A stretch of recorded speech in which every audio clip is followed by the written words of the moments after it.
It's common knowledge that gods are immortal, undying, eternal, beyond the reach of death. But what if I told you there are beings who defied the impossible and actually killed a god?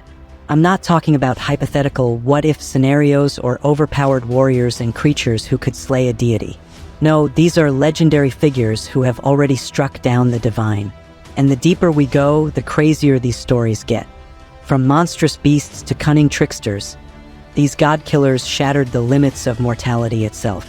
So stick around, because by the end of this video, you won't believe just how far some beings went to challenge the gods themselves.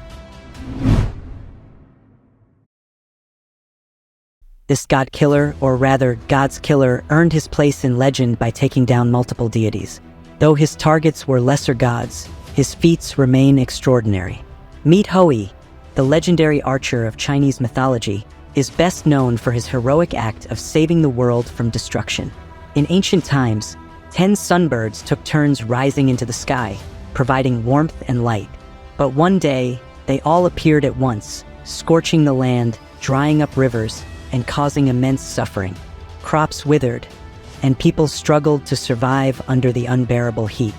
Seeing the devastation, Houyi, a mortal hero favored by the gods, took it upon himself to end the catastrophe, knowing that his actions would change the course of history.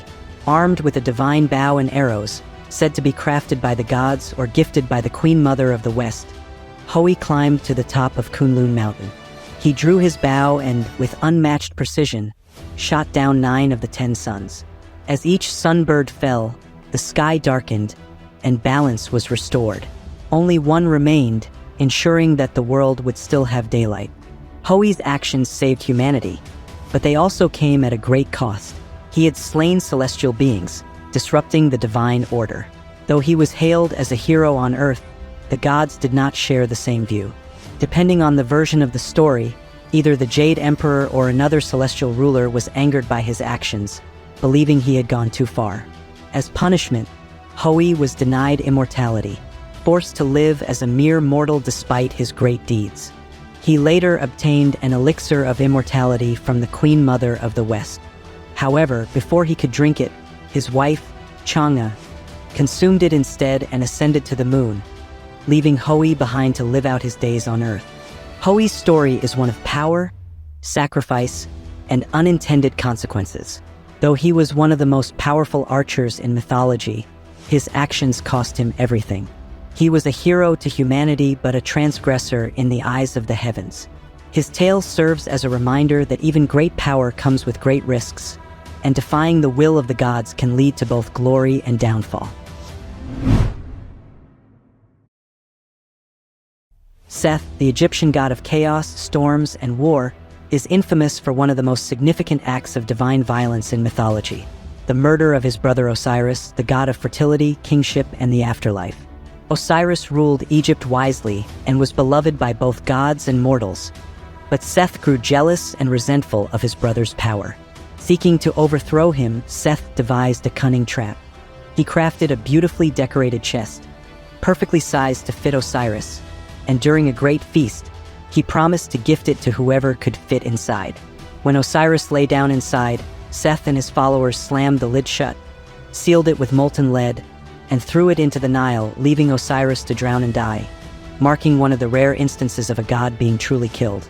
Osiris' devoted wife, Isis, refused to accept his death and searched tirelessly for his body. She eventually found the coffin lodged in a tree in Byblos and brought it back to Egypt, hoping to restore Osiris to life. However, Seth discovered the body, and in a final act of cruelty, he hacked Osiris into 14 pieces, with some accounts say 16 pieces, others 42, and scattered them across Egypt, ensuring that he could never be resurrected in full. Despite this, Isis and her sister Nephthys managed to recover most of the pieces, and with the help of Anubis and Thoth, Osiris was magically reassembled and briefly revived. However, he could no longer exist in the land of the living, so instead, he descended to the Duat Underworld, where he became its ruler, forever judging the souls of the dead. With Osiris gone, Seth claimed the throne of Egypt, but his rule was challenged by Horus, the son of Osiris and Isis. What followed was a legendary struggle between Horus and Seth, a battle filled with deception, combat, and divine intervention. In some versions of the myth, Seth plucked out Horus' eye, while Horus castrated Seth in revenge. The gods ultimately ruled in favor of Horus, restoring him as Egypt's rightful king and relegating Seth to the barren deserts. Despite being a villain in this myth, Seth was never entirely demonized by the Egyptians. He was still worshipped as a powerful protector, especially in times of war. Seth's murder of Osiris was not just a story of betrayal. It was a foundational myth that explained the Egyptian cycle of death, rebirth, and kingship. Osiris' death and resurrection represented the natural order, the passing of one ruler and the rise of another, as well as the promise of life after death. Tezcatlipoca, the enigmatic god of night, fate, and deception, was a master manipulator in Aztec mythology, and his most infamous act was the downfall of Quetzalcoatl. Unlike warriors who fought with brute strength, Tezcatlipoca wielded trickery as his weapon, striking at the minds and spirits of his enemies rather than their bodies. His rivalry with Quetzalcoatl, the god of wisdom and civilization, was not a battle of swords but of deception and corruption, one that would lead to the symbolic death of the feathered serpent. As the wise and virtuous ruler of the Toltecs, Quetzalcoatl upheld order and knowledge, but this made him a prime target for Tezcatlipoca's schemes. The trickster god devised a cruel plan, offering Quetzalcoatl pulque, a sacred fermented drink. Unaware of its intoxicating effects, the normally disciplined god became drunk, losing control of himself. In his intoxicated state, he acted shamefully, his own perception of his divinity shattered. When he awoke, filled with guilt and regret, Tezcatlipoca had already planted the seeds of his ruin. Consumed by disgrace, Quetzalcoatl saw no path forward.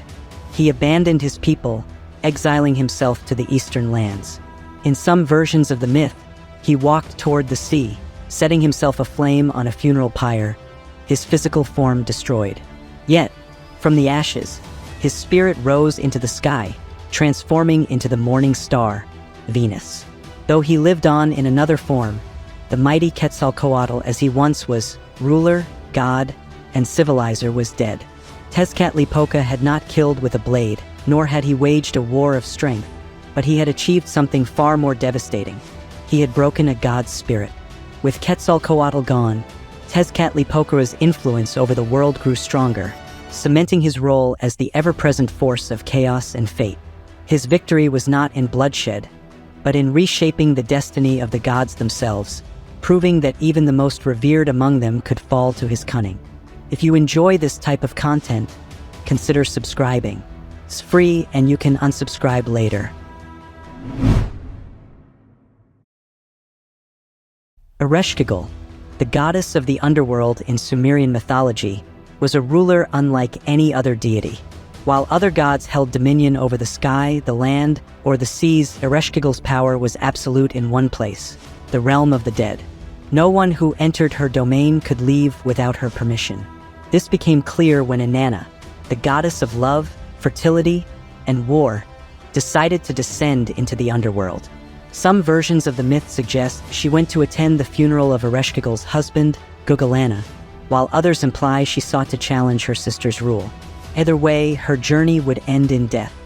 As Inanna approached the 7 gates of the underworld, she was forced to remove an item of clothing or jewelry at each gate, stripping her of her divine power. By the time she reached Ereshkigal's throne, she stood before her completely vulnerable and powerless. Ereshkigal did not greet her with kindness. Instead, she gazed upon her with the eye of death, and the Anunnaki, the underworld's judges, passed their sentence. Inanna was struck dead. Her lifeless body hung on a hook like a discarded offering. With her death, fertility ceased in the world above, as she was the goddess who brought life and abundance. However, Inanna had anticipated danger and instructed her loyal servant, Ninshubur, to seek help if she did not return. The god Enki crafted 2 beings from the dirt under his fingernails, neither male nor female, who descended to the underworld and tricked Ereshkigal into showing mercy. Moved by their words, Ereshkigal allowed them to take Inanna's corpse, and through Enki's magic, she was revived. But the laws of the underworld were unbreakable. Someone had to take her place. Inanna, now restored, arranged for her consort, Dumuzi, to descend in her stead, marking the beginning of a cycle of death and rebirth. Ereshkigal's victory over Inanna was temporary, but it showed the inescapable power of death. No god, no matter how mighty, could defy the laws of the underworld without consequence. Inanna's descent and return symbolized the cycle of life, death, and renewal, mirroring the seasons. Meanwhile, Ereshkigal remained in her dark domain, a queen who did not seek conquest or war, only to uphold the laws of her realm, where all things must eventually go. Huitzilopochtli, the Aztec god of war, the sun, and sacrifice, was born in the midst of a violent struggle. His mother, Quetzalcoatl, the earth goddess, mysteriously became pregnant after collecting a ball of feathers that had fallen from the sky. When her daughter, Quetzalcoatl the moon goddess, and her 400 sons, the Sensenhuitznawa, learned of this, they were furious, believing their mother had dishonored them. Under Quetzalcoatl's leadership, they plotted to kill Quetzalcoatl before the child was born, marching toward Caquix, Serpent Mountain, where she lived. However, what they did not realize was that the unborn child, Huitzilopochtli, was aware of their plan and preparing to strike. Just as the Sensenhuitznawa reached Quetzalcoatl, she miraculously gave birth. Huitzilopochtli emerged fully grown and fully armed, wielding his divine weapon, the fire serpent. Without hesitation, he launched into battle against his half-brothers, slaughtering them one by one. Most of the 400 warriors were wiped out, and the few who survived fled into the sky, where they became the stars that scatter across the night. After vanquishing his brothers, Huitzilopochtli turned to Quetzalcoatl, who had led the attack. He decapitated her with a single blow, then took her body and threw it down the slopes of Caquix, where it was shattered and dismembered. This act symbolized the way the moon appears broken and incomplete as it cycles through its phases. Huitzilopochtli's victory was more than just a personal triumph. It was a cosmic event. The battle represented the daily struggle of the sun against the moon and stars, ensuring that daylight would always return. The Aztecs believed that, just as Huitzilopochtli had to fight to maintain order, they, too, had to wage war and offer sacrifices to sustain the cosmos. This myth was central to their worldview and justified their practice of human sacrifice, as they believed the sun needed blood to continue its journey across the sky. At the Templo Mayor in Tenochtitlan, the Aztec capital, this myth was physically represented in ritual and architecture. The Quetzalcoatl stone, a massive carved disc depicting her dismembered body, was placed at the base of the temple, mirroring how Huitzilopochtli had thrown her from Caquix. During sacrificial ceremonies, enemies of the Aztecs were killed atop the temple and their bodies were cast down the steps, reenacting Quetzalcoatl's fall. In this way, Huitzilopochtli's myth was not just a story, it was a living tradition that shaped Aztec warfare, religion, and society. Jormungandr and Fenrir, two of Loki's monstrous children, play a pivotal role in Ragnarok, the end of the Norse gods. Both creatures were feared by the Aesir, and their fates were foretold long before the final battle. Jormungandr, the world serpent, was so massive that it encircled Midgard, gripping its own tail. Meanwhile, Fenrir, the giant wolf, was so powerful that even the gods feared his strength, leading them to bind him in magical chains. However, prophecy declared that when Ragnarok began, both would break free and bring destruction upon the gods. Jormungandr's destined opponent was Thor, the thunder god, and their final battle was one of the most legendary clashes in Norse mythology. As the world burned and the seas boiled, Jormungandr rose from the depths, spewing venom into the sky. Thor met him in battle, wielding Mjolnir, and after a fierce fight, Thor struck the serpent with a fatal blow, killing it. However, the battle came at a cost. Jormungandr's venom had already poisoned Thor, and though he took 9 steps away in victory, he collapsed and died, making it a mutual kill. This moment was a defining tragedy of Ragnarok, as the mightiest warrior of the gods fell just after slaying his greatest enemy. Meanwhile, Fenrir's wrath was directed at Odin, the All-Father. Having been chained for ages by the gods, the massive wolf broke free when the end of the world arrived. As the battle raged, Fenrir charged directly at Odin, devouring him whole. The prophecy had long foretold Odin's fate, but even the wise god could not escape it. However, vengeance followed quickly. Vidar, Odin's son, attacked Fenrir, either by tearing his jaws apart with immense strength or by stabbing him through the heart with a mighty sword. With this act, Fenrir was slain, but not before he had claimed the king of the gods. The deaths of Thor and Odin marked the collapse of the old world, fulfilling the grim prophecy of Ragnarok. Though many of the gods perished, the cycle of destruction and rebirth meant that the world would rise again. In the aftermath, a new generation of gods and humans would survive, but the legacy of Jormungandr and Fenrir's rampage would never be forgotten. Mot, the Canaanite god of death, sterility, and the underworld, is a powerful figure who embodies the natural cycle of decay and renewal. He represents the inevitable end that every living thing must face, a force that brings drought and barrenness when fertility recedes from the land.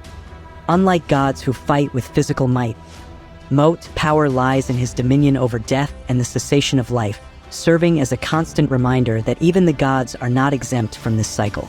A key episode in his myth is the confrontation with Baal, the storm god revered for bringing rain, growth, and fertility.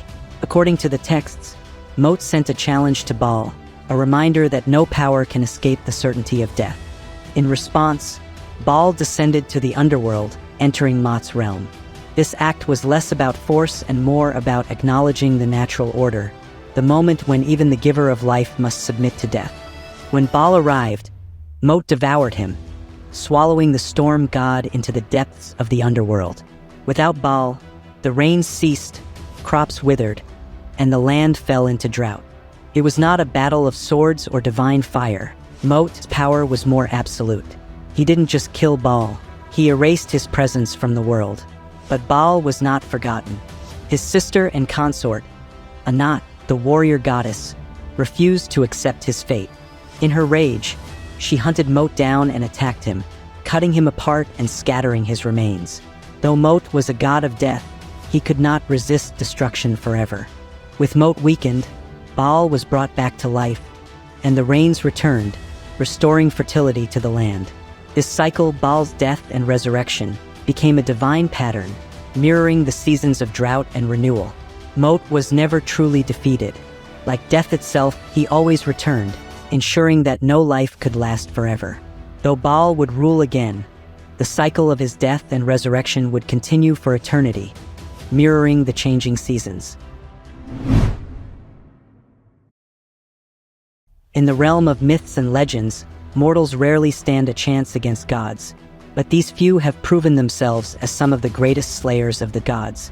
Hunahpu and Xbalanque, the hero twins of Maya mythology, were among the greatest tricksters and warriors in ancient legend. Their journey was one of vengeance, destiny, and divine wit, as they sought to defeat the rulers of the underworld, who had killed their father. Unlike traditional warriors, the twins didn't rely on brute strength. Instead, they used intelligence and deception to outplay the gods themselves. Through cunning games and daring sacrifices, they changed the balance of power between gods and mortals forever. Their most significant victory came against Hunahpu, one of the two supreme gods of death. The lords of Xibalba had lured them into a series of deadly trials, just as they had done to their father.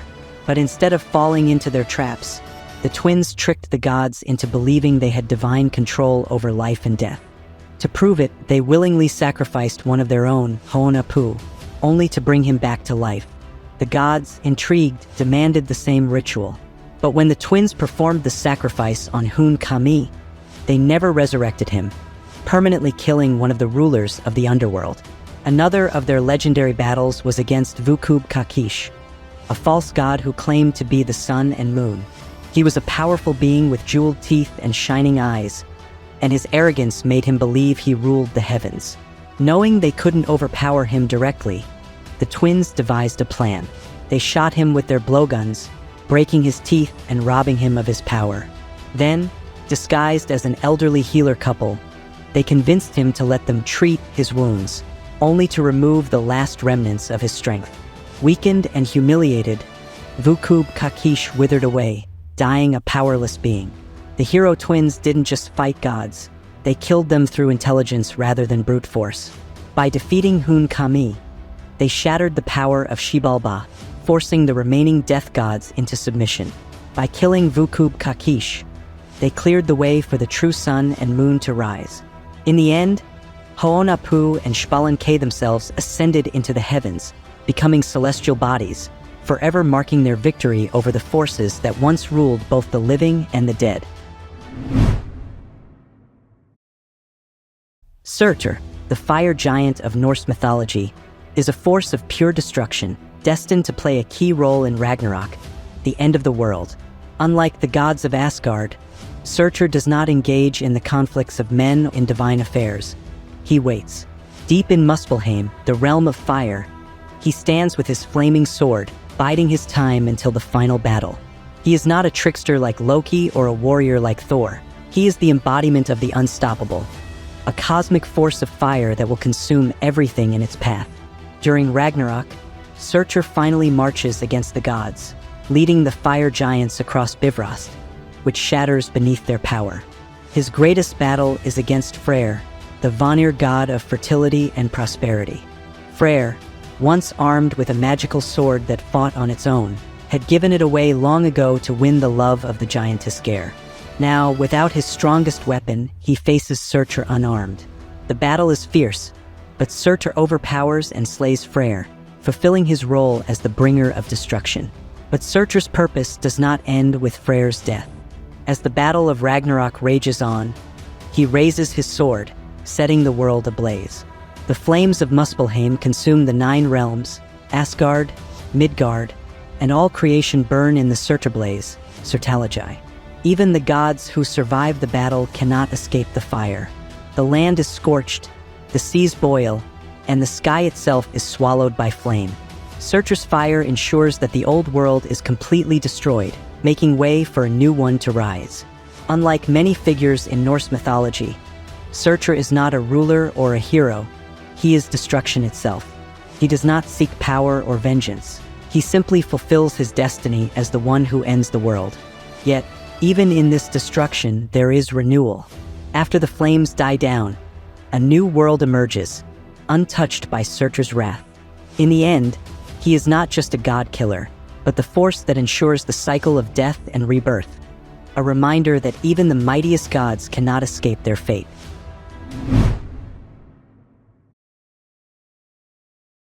Marduk, the storm god of Babylon, is best known for his legendary battle against Tiamat, the primordial goddess of chaos. According to Mesopotamian mythology, the cosmos was once a vast, chaotic sea ruled by Tiamat and her consort Apsu. When the younger gods disturbed Apsu with their noise, he planned to destroy them. However, Ea struck first, killing Apsu and taking his power. Enraged by her consort's death, Tiamat vowed revenge, creating an army of monstrous beings, including venomous serpents, dragons, and scorpion men. She appointed Kingu as her general and gave him the Tablet of Destinies, making him ruler of the cosmos. The younger gods, fearing Tiamat's wrath, sought a champion to face her. Marduk stepped forward, but only under one condition. He would be granted supreme rule over the gods if he emerged victorious. Marduk prepared for battle, forging a powerful net, a bow, and a club, and calling upon the forces of the wind to aid him. When the battle began, Marduk unleashed his winds upon Tiamat, forcing her mouth open and preventing her from attacking. With her trapped, he shot an arrow straight through her open mouth, piercing her heart and killing her instantly. Tiamat's monstrous army was thrown into chaos, and her general, Kingu, was captured and executed. Marduk claimed the Tablet of Destinies, solidifying his rule over the gods. With Tiamat defeated, Marduk set about creating the world from her corpse. He split her body in two, using one half to form the heavens and the other to create the earth. From her eyes, he made the sources of the Tigris and Euphrates rivers, and from her tail, he shaped the cosmos. To populate his new world, Marduk used the blood of Kingu to create the first humans, designing them to serve the gods by maintaining their temples and offerings. In doing so, Marduk brought order to the cosmos, shaping the world from the remnants of chaos. Marduk's defeat of Tiamat established him as the supreme god of Babylonian mythology, symbolizing the triumph of order over chaos.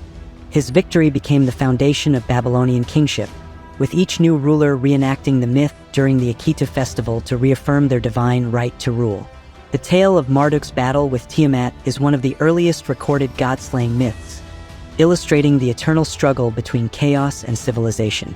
For deeper insights into these mythical races, click on the video to your left. And for more captivating mythology content, check out the video to your right. If you found this video enjoyable, don't forget to like, subscribe, and hit the notification bell for future uploads.